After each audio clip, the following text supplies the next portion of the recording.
Okay, let's get right into it. Today we are doing a deep dive on a really interesting smart home product called Applights Permanent. Right. And the whole promise is pretty compelling. It's this idea of durable, year-round outdoor lighting. Exactly. You install it once, and then you control everything from an app on your phone. It's sold as this, super sophisticated replacement for dragging out seasonal lights every single year. And that line they use, install once, enjoy all year, that's really the core corporate claim we're looking at. Our mission today is to balance that very appealing promise with some of the real-world cautions you need to think about. So let's start at the very beginning. Is this even a real company we're talking about, or is it just a slick website designed to look like one? Well, that's the first thing we can put to rest. There is a confirmed, legitimate company behind all this. It's called Jimmy Industries Corporation. Okay, so a real entity. A very real entity. They've put out press releases, and the website itself has all the, positive signs of a real operation. It shows you what's in the starter kit, app compatibility, setup guides, all that stuff. And here's where it gets interesting on the technical side. We ran a check on the website's domain, and it got a trust score of 80 out of 100. So safe and secure. Just good. But here's the kicker. The domain is about 13 years old. 13 years. Yeah. So that tells you right away this is absolutely not some fly-by-night operation that just popped up last week. And that 13-year history is, it's vital.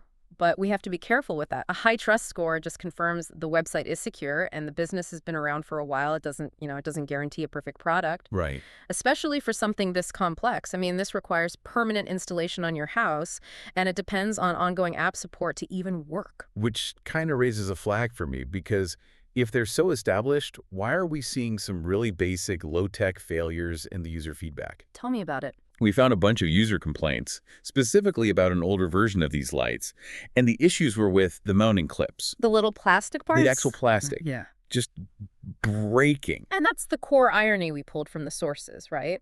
You have this high-tech, super smart lighting system that can be completely undermined by what is essentially a 10-cent piece of plastic. Unbelievable. But that's only half of it.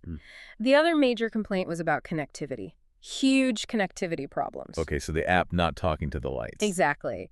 And it got really bad in one specific scenario if the product had been previously registered to another user. Wait, hold on. Previously registered. What does that even mean for the person who buys it next? It means big trouble. The implication is pretty severe. If the first owner sold it or returned it and forgot to deregister the device from their account, and people forget that all the time. Oh, I can see that happening. The new buyer basically has a brick. The hardware is locked out of the app and it's essentially useless. The software handoff is just as big a risk as the fragile plastic clips. That is a critical detail. So as a buyer, you have to be way more proactive than just checking the price. Way more. You really have to dig into the fine print.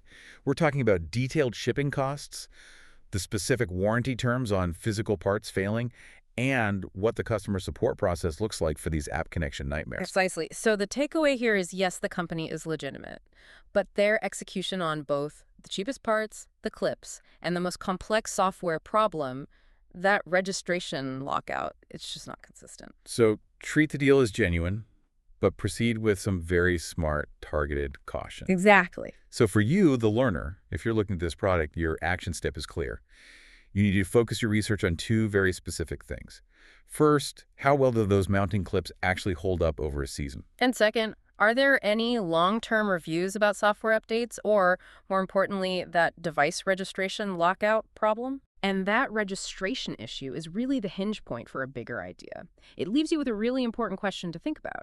Given that these connectivity issues pop up when lights were previously registered, what critical questions does that raise about data ownership and even the resale value of hardware in the smart home world? When a digital lock can basically turn a physical object you own into a paperweight. Exactly. What do you really own?